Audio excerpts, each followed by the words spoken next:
vamos a pasar a otro líder muy interesante, muy destacado, un personaje que también tengo la suerte de conocer desde hace algunos años ya. Él es Pablo Ibelich, actualmente es el CEO del grupo Echeverría Izquierdo, es ingeniero civil y tiene una larga trayectoria como gerente en Salfa Corp.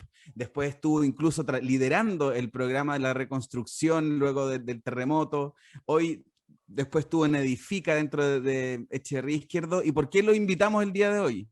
Porque también hay que vivir esta transformación social en empresas que son muy tradicionales, más conservadoras, medio en broma, medio en serio le decíamos, bueno, esta empresa se llama Echeverría Izquierdo, es como un ícono de lo clásico de nuestro país. Así que Pablo, muchas gracias por aceptar la invitación y bienvenido. Hola Rodrigo, no, feliz de estar aquí. Muchas gracias por la invitación. Yo quiero aclarar que no soy experto en liderazgo, no tengo cursos de liderazgo, eh, pero bueno, me toca dirigir equipos súper numerosos y feliz de poder aportar justamente desde eso, desde la práctica y la experiencia. Gracias, Pablo, y debo poner en la mesa aquí para todos y todas quienes nos escuchan que probablemente esta humildad con que inicia Pablo, yo puedo dar fe de que es de verdad, no es una pose y hace que sea más atractiva esta conversación del día de hoy. Pablo, lo primero que quiero preguntarte es cuando les dijeron que se venía la cuarentena, el encierro total, y tú dirigiendo un holding, y es como, no hay línea de ingreso en el próximo tiempo. ¿Qué ocurre dentro de ustedes, del equipo de liderazgo de la compañía? Mm. Eh, a ver, efectivamente ese periodo debe haber sido uno de los procesos más complejos de lo que me ha tocado en la dirección de la empresa. Yo creo que hay que retrotraerse un poquito a lo que fue marzo del 2020, porque la memoria es corta, y hoy día se nos olvida un poco. En ese entonces aparecieron los primeros contagios de COVID en Chile, no sé si se acuerdan, pero en ese entonces estaba la fase 1, que aparecía un contagio, la fase 2 cuando aparecían ya varios contagios, pero había trazabilidad, y la fase 3 cuando ya habían contagios en donde no había trazabilidad. Ahí ocurre entonces la declaración del estado de catástrofe nacional, comienzan las cuarentenas y todo lo que, bueno, vivimos en ese entonces. Pero en forma paralela, en esa misma época, ¿se acuerdan? En Italia, en España, el virus estaba desatado, los pilló sin mucho previo aviso. De hecho, países que tienen sus limitaciones como cualquier otro, pero son países desarrollados, que tienen una infraestructura de salud mucho más fuerte que la nuestra, pasaron por el dilema de la última cama. Esa era la realidad en ese minuto en Italia. Entonces nosotros en ese minuto dijimos, aquí se nos viene algo que nunca hemos vivido. Esto probablemente va a ser muy similar a una guerra, con la única diferencia es que aquí no van a haber bombardeos, la actividad económica se va a suspender y nosotros teníamos que prepararnos para eso. Al mismo tiempo, las industrias que más sufrieron, ¿no? O de manera más temprana, como la línea aérea, generaron despidos masivos, redujeron la remuneración de los que quedaron activos. Y bueno, nosotros partimos una serie de reuniones con todos los gerentes generales de la empresa del grupo, los gerentes corporativos. Somos 8 empresas dentro del grupo, 8 gerentes más 5 gerentes corporativos, yo 14 personas, para intentar generar un plan en esta situación. Y fíjate, bueno, en esto uno también tiene que darse espacio para equivocarse, ¿eh? Pero nosotros en ese minuto dijimos que somos capaces de implementar pensando en un escenario de 6 meses con producción cero. Ese era lo que nosotros visualizábamos que podía llegar a suceder. ¿Y cómo hacemos que la empresa viva con ingresos o sin ingresos, ingresos igual a cero durante 6 meses? ¿Y por qué queremos que la empresa viva? Justamente para resguardar la mayor cantidad de puestos de trabajo que la empresa entrega. Ten en cuenta, Rodrigo, que nosotros trabajamos 12.000 personas en el grupo empresa. Bueno, fueron reuniones infinitas, sin lugar a dudas fueron más de 10 en 3 semanas, más todas las reuniones bilaterales. Y en esto tú puedes entender, Rodrigo, que hay maneras de abordar una coyuntura como esta muy distinta, hay visiones muy diferentes. En un grupo de más de 10 personas hay también hasta ideologías que son distintas y tienes que confrontarlas. Yo te diría que lo complejo fue justamente eso, administrar esa heterogeneidad o las diferentes miradas. Pero lo hermoso fue la capacidad que tuvimos todos para lograr un acuerdo, ¿no? Y yo te voy a ser sincero, yo partí este proceso con una idea preconcebida, que era la idea de la que yo creía que era lo que había que hacer. Sin embargo, el resultado fue muy distinto y creo que fue una propuesta mucho más robusta, más clara, más fácil de comunicar. O sea, en el fondo la inteligencia colectiva o el proceso dio pie a que la inteligencia colectiva efectivamente nos permitiera lograr un mejor resultado. Qué bueno, Pablo. Y en esas medidas, ¿cuáles fueron de las primeras reacciones de ustedes?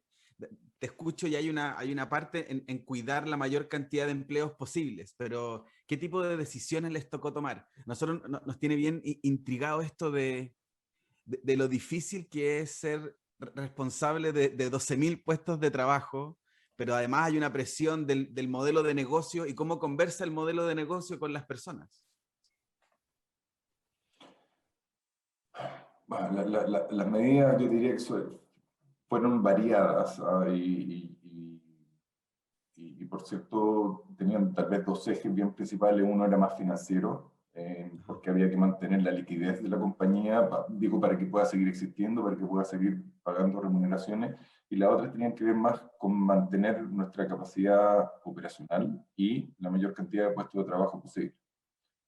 Probablemente en este seminario nos interesa más la segunda, sin lugar a dudas. Pero nosotros, bueno, decidimos, por ejemplo, disminuir la remuneración de todos los equipos profesionales en un 30%.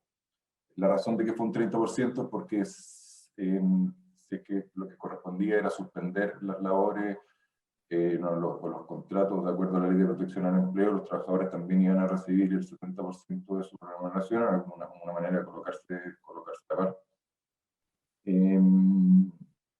Y esto, como te digo, con la intención de salvar la mayor cantidad de puestos laborales.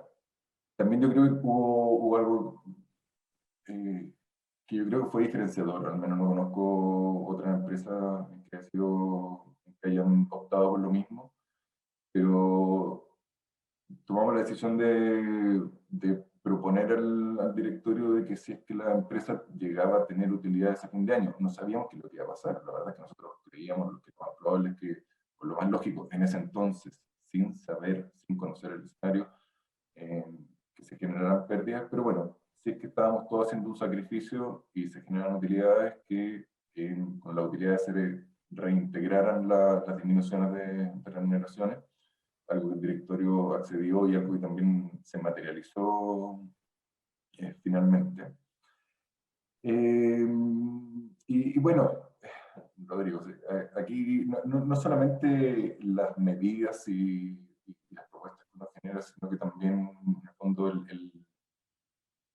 el trasfondo y por tanto el relato que tú eres capaz de transmitir y también la transparencia en que lo hace. Yo creo que nosotros ganamos como grupo justamente en eso, ¿no?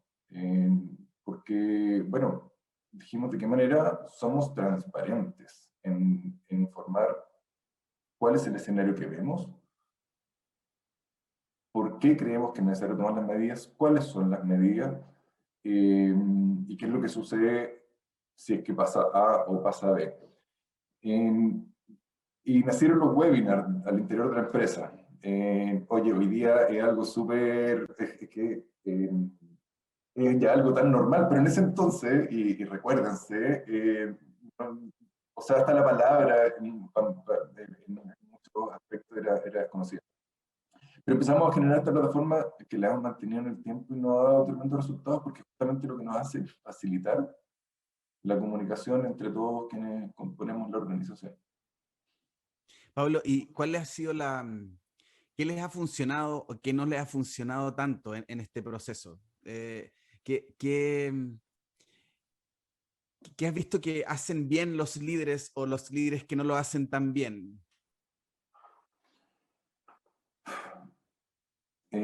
A ver, me hiciste dos preguntas distintas. ¿Para dónde Sí, vamos? fui tramposo, perdón. Vamos a la primera entonces. Eh, Mira, yo te diría que una de las cosas que nos funcionó muy bien en este periodo fue el generar trabajo participativo para definiciones claves dentro de la organización. Aquí voy a generar también un poquito de contexto. Una de las, uno de los tantos aspectos que dejó al descubierto la crisis social es la carencia de tejido social que teníamos en nuestro país. Los partidos no convocan, las instituciones carecen de confianza. Y en ese escenario el trabajo, fíjate que es un punto de encuentro. En muchos casos genera sentido de pertenencia, se construyen redes, hay amistades, eh, pero con el teletrabajo eso se pierde. El Zoom, si bien nos ha ayudado y ha contribuido brutalmente para mantenernos conectados, no existe el café, no existe la conversación de pasillo, el espacio informal para poder compartir. Y por lo mismo, las actividades grupales también se pierden. Así que nos abocamos a eso, a generar instancias de participación masivas, en donde generamos o co-construimos definiciones para la empresa que fueron súper importantes. Y tuvimos, obviamente, un doble beneficio, el beneficio de lo que estábamos buscando, que efectivamente fuéramos capaces durante este periodo de mantener ese tejido social que nos contribuye como organización, pero al mismo tiempo tuvimos resultados fantásticos en procesos que normalmente tal vez suelen definirse de manera menos participativa, pero aquí al hacerlo co-construido obtuvimos unos resultados de verdad fenomenales, quedamos súper contentos.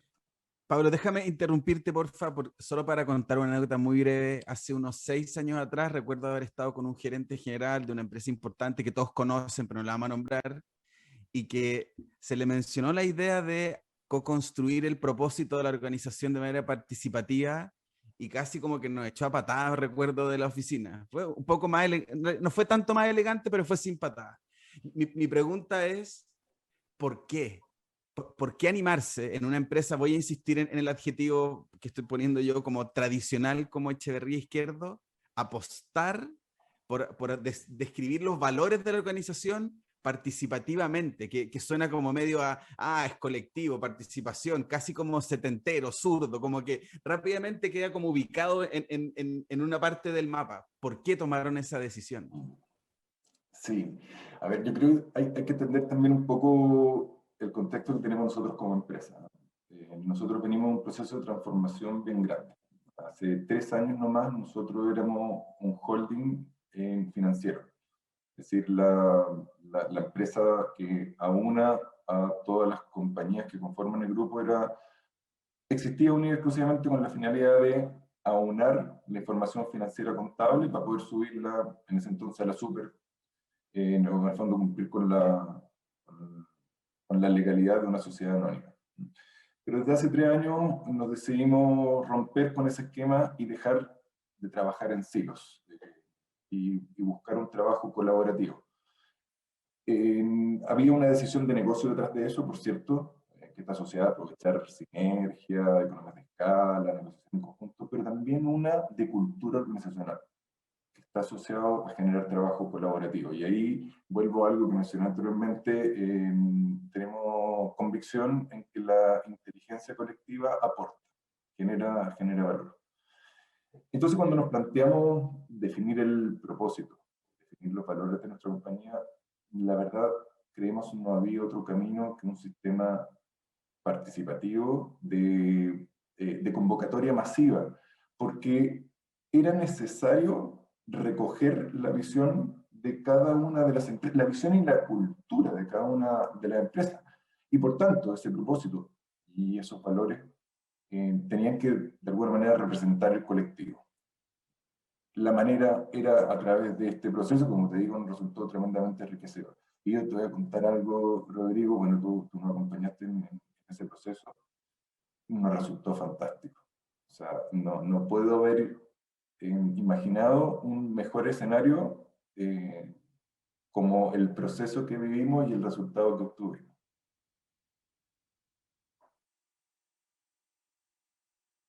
Pablo, pero cuando te toca a ti estar liderando este proceso, lo hablábamos antes con Pilar Goicolea, esta relación, por ejemplo, con el directorio, y sobre todo también lo hablamos con Paula Coronel, que tiene distintos formatos, gente de distintos lados, y quiero pegarme un poco a esta transformación social del país y este tejido social, que tú sentiste que corrían algún riesgo al abrir la participación, o había una convicción de ustedes desde el inicio de esto va a funcionar impecable.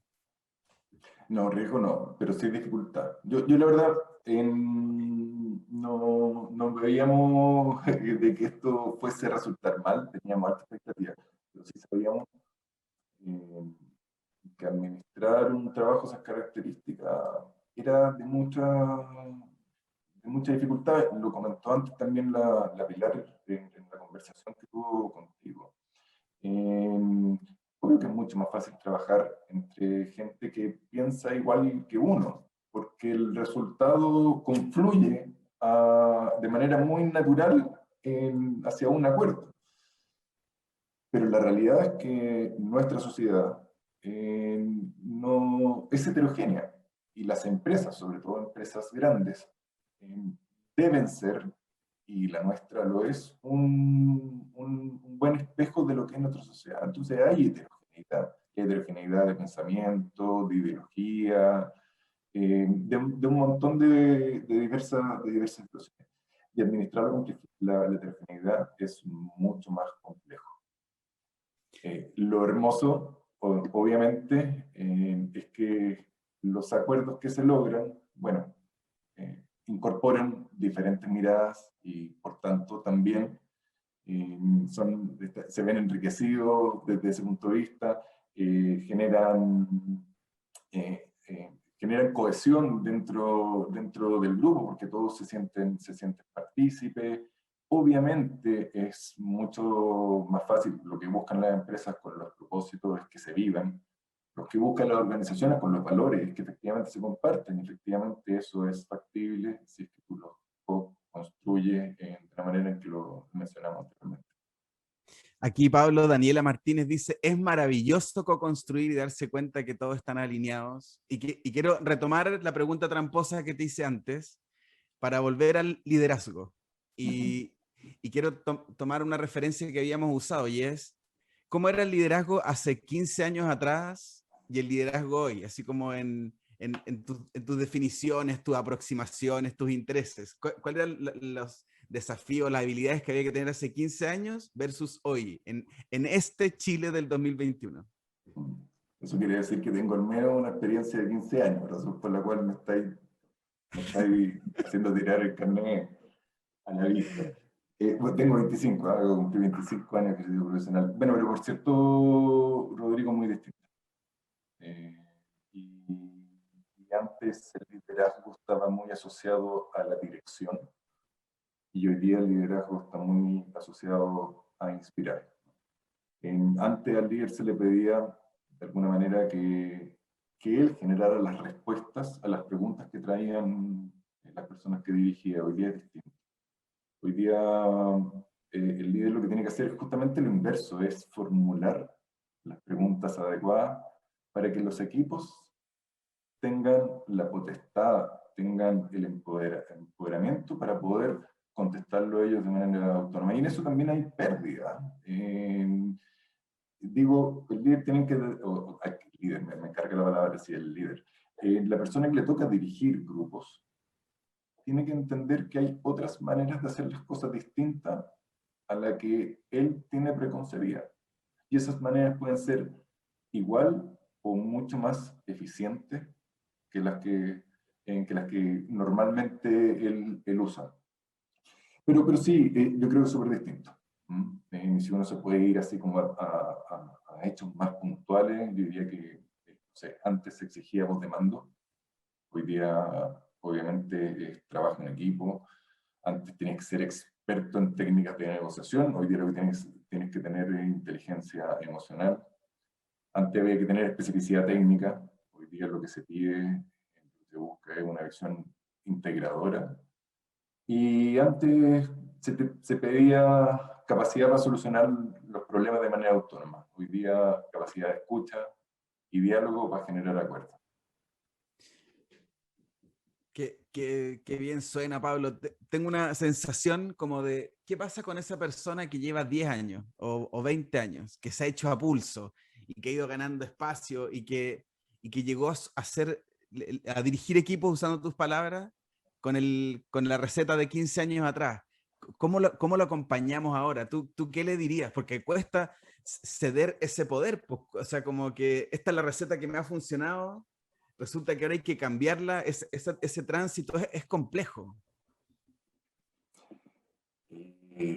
Sí, y sí que es complejo, efectivamente, cuando hablamos de que hay que empoderar a los equipos, el poder lo podemos pensar como algo finito. Y eso quiere decir que te tienes que desprender de tu poder. Y eso es algo de lo que hay que estar, y eso es algo de lo que estar consciente para efectivamente poder producirlo. La Pilar antes decía, oye, hay algunos que estamos más terapeuteados, o ocupó algún término similar que otro, y yo creo que sí, yo creo que es bueno, por cierto, hacerse acompañar en esto. Bueno, nadie nos forma, y por cierto, nadie nace sabiendo. Ahora, si hay competencia que yo que pudiese transmitir a alguien que viene justamente desde una lógica de trabajo, de dirección un poquito más antiguo, yo me atrevería a decir que la capacidad de escucha, Rodrigo hoy día tiene un rol extremadamente relevante. Es la manera en que construimos relaciones más horizontales, en que nos nutrimos de miradas distintas. Es la herramienta con la cual uno puede empezar a construir confianza, y yo creo que es bien clave justamente para la realidad que nos encontramos como país, ¿no? Y en donde es necesario aunar miradas para consensuar acuerdos.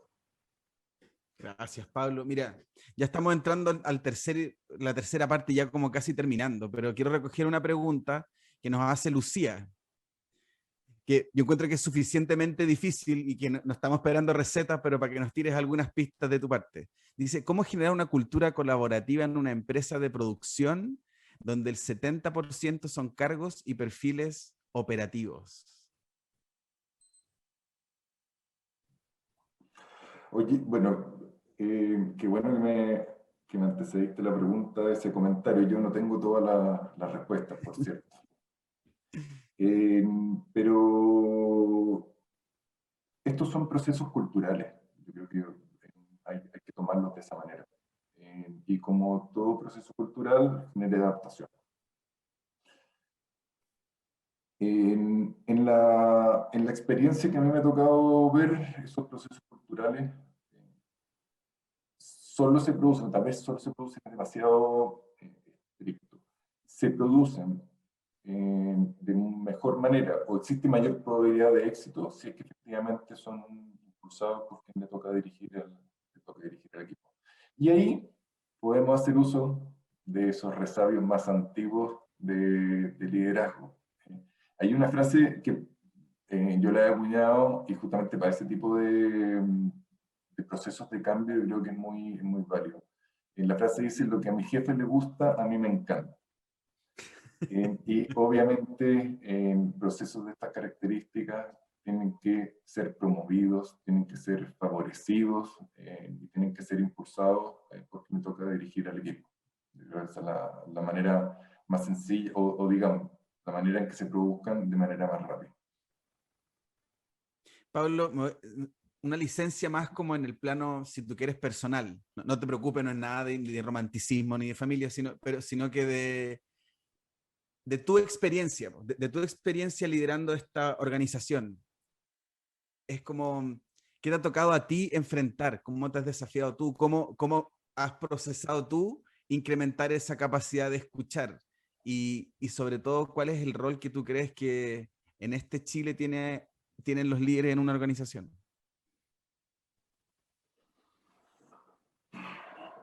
Eh, bueno, yo creo que hay que hacerse acompañar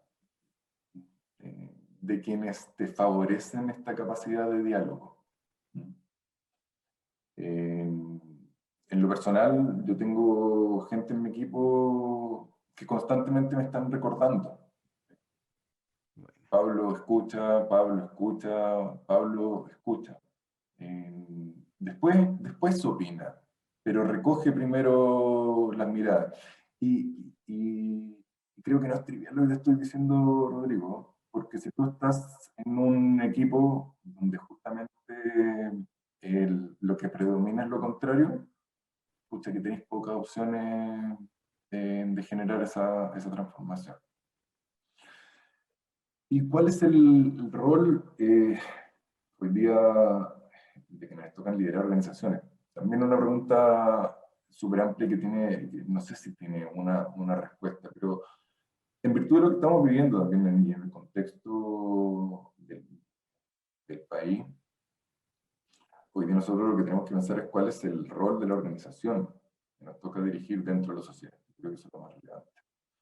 Y hay que actuar en base a esa perspectiva, ¿no?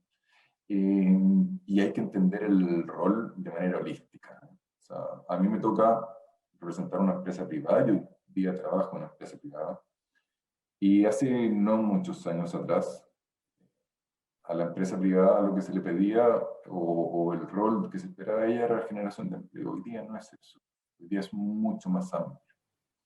Y hoy día la empresa eh, se le pide que si es que obtiene beneficio al generar un negocio, tiene que asegurarse de que los impactos que genera en su operación, ya que obtiene un beneficio, a lo menos sean neutros. Yo apuesto, o al menos tengo la convicción y empujamos para que esos impactos sean positivos. Yo creo que hay que preguntarse eso, cuál es el rol de la sociedad, pero en el más amplio espectro y en una mirada un poquito más moderna de la que teníamos hace unos años atrás. Pablo, aquí en el chat han pasado bien Pablo, varios comentarios desde, hay uno que me pareció simpático el juego de palabras para el debate, que en vez de bajar la estrategia hay que subir la estrategia. Y solo queda el cierre, Pablo, ¿qué mensaje quieres transmitir aquí a las más de 300 personas que estamos convocadas para hablar de liderazgo hoy en estos múltiples roles? Y al despedirme también, así, al igual que como le hice con Pilar, un regalo que te lo entrega Mónica para que te termines de inspirar, que dice, maravilloso Pablo, un ejemplo de escuchar y de cercanía, que me parece que esa cercanía y yo me voy a quedar bien clarito con el Pablo escucha, me voy a llevar el Rodrigo escucha, porque a veces es muy fácil olvidarse. Así que agradeciéndote eso, Pablo, te dejo para tus palabras finales en este Congreso de Liderazgo. Rodrigo, yo nada más decir que probablemente lo que se viene transmitiendo desde hace mucho tiempo en esta materia. Eh, Hay que ser más humanos, y eso implica ampliar miradas, conectarse, ser empáticos, situarse en la posición del otro. Y en eso voy a reiterar las palabras y la recomendación, es clave la escucha, el diálogo y los acuerdos. Pablo, yo te agradezco mucho la cercanía, la humildad y la posibilidad de compartir tus experiencias en estos tiempos. Así que un abrazo muy grande y gracias por estar con nosotros. Vale, Rodrigo, a ti y a todos los que están conectados. Millón de gracias, nos vemos.